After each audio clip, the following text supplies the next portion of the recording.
So this right here is the number one thing that's missing from most people's shadow work, hypnotherapy, or unconscious healing. And it is cultivating the unconditional loving witness or unconditional positive regard, pioneered by Carl Rogers. And the reason why this is so important is because this is the thing that stops negative this is the thing that stops negative spirals and stops you from reinforcing bad breaks when bad breaks inevitably are going to happen, such as life, right? It also helps with cultivating states on command, states of light, states of being free, states that we want to. It also helps with cultivating states on commands that we might want to cultivate, like love, like compassion, like real altruistic joy where we can use it instead of excitement, and also states of equanimity when things are getting tough.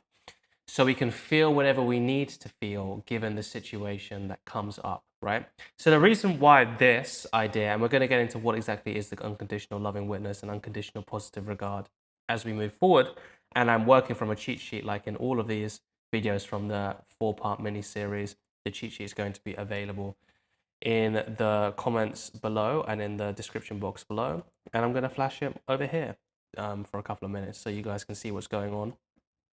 But essentially, the reason why this stops negative spirals is because we have something bad happen to us. Let's say we go out and we get triggered. Somebody looks at us in a weird way and suddenly we don't feel good enough. If we do not have the unconditional loving witness, then we get triggered at the initial trigger, like somebody not treating us very well, and then we negative spiral on the fact that we got triggered. Oh, I got triggered, therefore I feel really bad, and because I feel really bad, it means I can't manage my emotions, and I'm still not mature, and after all these years of doing all this inner work, I'm still not able to even function as an adult. We go into this whole negative spiral. Whereas if we allow ourselves to feel unconditionally loving to ourselves, what changes? Well, what changes is this, is that we have the initial trigger, somebody looks at us or interacts with us in a weird way that connotes that they don't really like us. And we have the initial trigger at that being like, oh, okay, is there something wrong with me? But then if instead of it spiraling out of control, we have unconditional love for ourselves, hey, they might not like us. Or hey, I might be triggered right now, but I still love myself. I still hold myself in an overall conditioned, positive way. That's unconditional. Unconditional means that never changes. Doesn't mean we don't hold ourselves accountable. It just means it never changes, like the attitude. Then the negative spiral can't come out of that. And when we can't get a negative spiral out of something, what happens is unconscious beliefs can't be reinforced. So there's an idea which I got from a very influential hypnotherapist or hypnotist called James Tripp, called the hypnotic loop. I'll paraphrase it. It's basically a way that we reinforce and create our reality, and it's happening all of the time. Negative spirals, oftentimes, they reinforce and they create some of our darkest and deepest insecurities. Because what happens is just an initial triggering event suddenly turns into this whole storyline. We spend a lot of time in that storyline. The more times we spend in a certain state or a certain storyline, the more that storyline becomes solidified. And then suddenly, all of a sudden, we're in a depression, or we have crippling self-anxiety, we have crippling self-doubt, we don't have a low self-esteem, we're not able to do the work, we procrastinate, we self-sabotage. It's because of these negative spirals. Whereas we could have just been triggered, had a bit of a shadow crash, and then moved on with the unconditional positive witness, or the unconditional loving witness, the unconditional positive regard. But if we don't have that, then this turns little small inciting triggers into months, years, and even decades long negative spirals.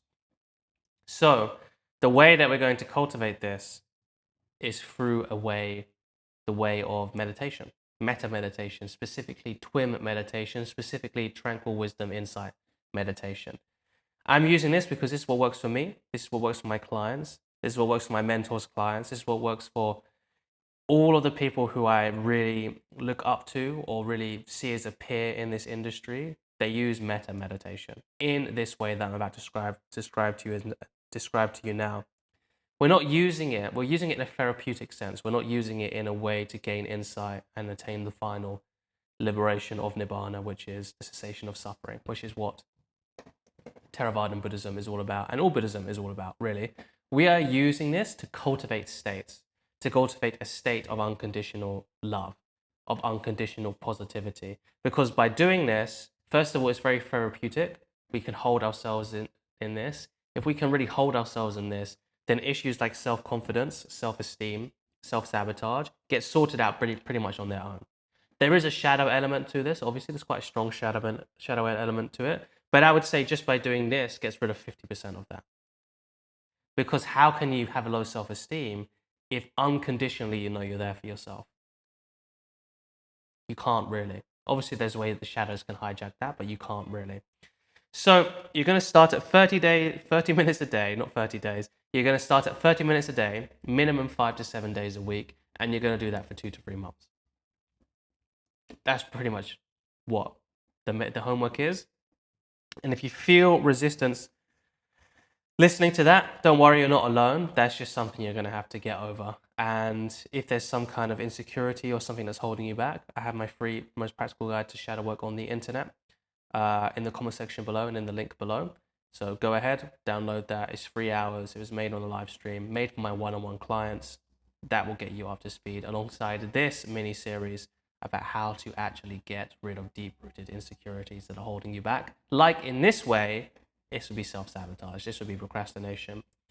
And Twin Meta Meditation, I'll leave a link in the description below about what YouTube video I would recommend. This is my teacher's teacher, so Bhante Vimala Ramsey.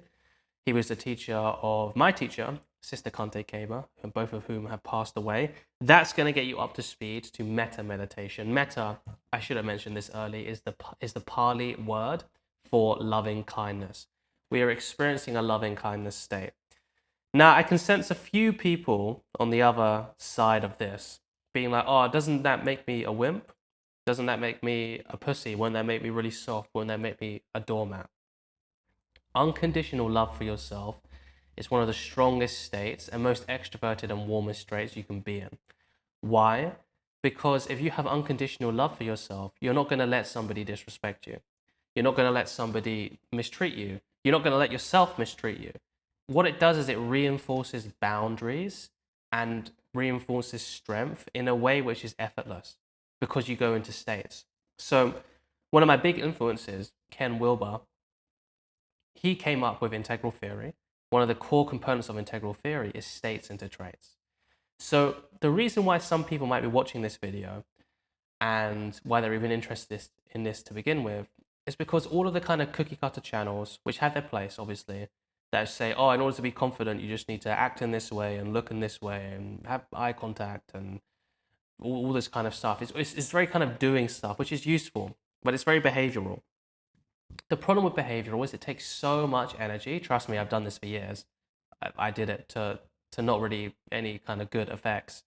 And I've seen a lot of people struggle with this. The reason why is because it changes your outward behavior, yes, but it doesn't actually change your inner ecology, your inner architecture, your inner wiring. So you still feel like the same guy that was bullied, picked on, didn't have anyone interested in him or her when you were young, because you never actually changed that. Whereas if you go state first, you change how you fundamentally feel about yourself, which is more effective, more efficient, and it's deeper. Because when you're in the state of somebody who's just confident and loving to themselves, then automatically the behaviors flow from that, which means that we don't have to use so much cognitive effort to actually change our behaviors. So we use less cognitive effort with a more permanent, lasting, and instant transformation. Let me say that again. Less conscious effort for a better transformation, because we're not having to use our conscious cognitive mind so much to really like kind of almost, spaz out on whether we're going to be doing the right thing. And instead, we actually just inhabit the mind and internal reality of someone who is like that, and then we act that way anyway. That's why this is so important. So I'll give you the lowdown of how we do metta meditation. Bring up a mental object that brings warmth and love, usually around this area. That's what happens. Platonic love, right? If you want to do like a tantric practice or a sexual practice, that's a totally different practice. So you want to make it platonic. It can be anything from a friend, a sister, a brother, a baby animal, a parent, right? I had a mentor who couldn't feel metta, couldn't feel the emotion of love at all until he focused. He was about to give up, and then he brought up randomly a baby elephant, and that's how he felt metta for the first time, right? Whatever gets the job done, we just bring that mental object up. When we bring that object up, we maintain that object. Remember, some people aren't always visual. Sometimes it can be the sounds, it can be auditory, it can be more kinesthetic, like the feeling of that. It can be symbolic, it can be so many different ways. Don't just think about visualization if it doesn't come naturally to you. So we have that object in our mind internally, however it shows up for us. And then we recite these 4 phrases gently in our mind. May you be happy. May you be healthy. May you be safe. May you be loved. And we just repeat that. We're not like really going rapidly, and we're not going super slowly. We're just gently repeating that. It's a way for us to keep our mind on the object. The object isn't even the person or the baby animal. It's the feeling that comes with that. That's the metta. And over time, this feeling will become stronger and stronger and stronger until you won't have to bring up that object anymore. You can just use the phrases. And then over time, you won't even have to use the phrases. You can just, boom, straight into the state. So for instance, for me, who's been meditating for over 2,300 plus hours in the last, I have a few videos on that, but over 2,300 plus hours in this specific meditation. I've done more hours in other meditation, or some other kind of introspective practices as well. I can bring up this state whenever I want to. I can also bring up the state of compassion, joy, and equanimity whenever I want. How you bring up one state and how you become like a real state master is the same way you do it with everything. So now, because of this, I'm a much more emotionally resilient, and I can go into much deeper insecurities and also more kind of triggering events outside without it affecting me. This is why it's so important. This is why it's part of this foundational mini series. Okay, I'm not just saying that to show off or to toot my own horn, but there's a real practical application. But in terms of shadow work, you want to always be holding this with yourself, because shadows can be very insecure, can make you feel very insecure, especially if you're not used to it, and can be very overwhelming. This enables you to go into the deepest, darkest parts of yourself. Why do we want to do that? Not just because it's fun, but because the deeper you go, the more treasure that it brings with you. If you have a really deep insecurity that you're not good enough and you heal that, that will have an earthquake, an earth-shattering effect on the way you operate. But you can only do that armed with the sword and the shield of unconditional love, unconditional positive regard.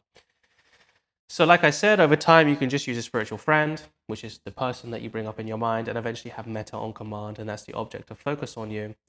Now, just as a last part, we want to use something called the never mind game when we're approaching meditation. So what's going to happen in meditation? Don't let anybody tell you that the point of meditation is to have a calm mind. That's a benefit. It's not the point, because your mind isn't you. It'll be calm sometimes and it's not. It's the same as like trying to make the sea always be calm. You just can't. It's something which is a tool which you can tap into, but it's not something that is you. If it was you, you could just shut it off whenever you wanted. So we need to use something called the never mind game, which was taught to me by my mentor, Sister Kante Kema, or her version of what was originally the 6 R's in twin meditation. And the never mind game is, we're meditating, and let's say, as I'm looking at you, I kind of drift away like that. That's basically like focus on the object. Like you focus on the object and then you slowly drift away. But when you realize that you've been drifting away, that's already the first step.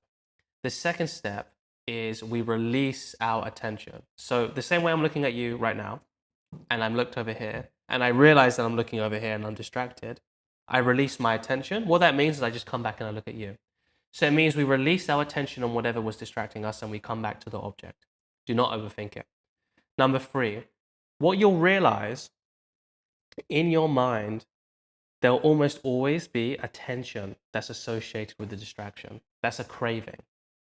You're not here to learn about the 3 characteristics and how to liberate yourself from suffering. It's just a metta meditation, but we'll just call it craving for now. We need to relax that tension. The difference about this meditation and why I recommend this and not Vipassana, Anapana breathing, Advaita Vedanta, Bhakti Yoga, all that kind of stuff. It's because of this step. You relax the tension in your mind. So many times I used to meditate and my mind would be harder and it would be more, have more friction in it after than before. It's because in most meditations, they don't include this relax step. It's so, so important. And it makes you just feel a lot nicer.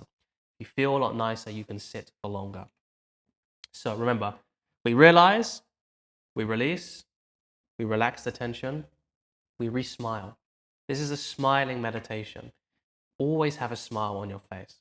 Doesn't matter if it's like this, don't overdo it, right? We don't want to create tension just from smiling, but it can just be a small smile like this, right? Very subtle. A lot of the time when we get distracted, that smile will go, especially in the beginning. So we re-smile. Remember, we're using our biology our biology is working with us. Connects to the pineal gland, releases endorphins, actually makes us feel better. When I used to train Muay Thai, not seriously, not like Jiu-Jitsu, they used to say that when you got hit and got hurt, you can smile a bit to take the pain away because it actually makes your body feel better. It's a real psychophysiological response. And then number 5 is we return to the meditation. So one more time, realize, release, relax the tension in the mind, re-smile, return to the object, return to the practice. And that right there is your metta meditation practice. Use it to develop the unconditional loving witness, unconditional positive regard.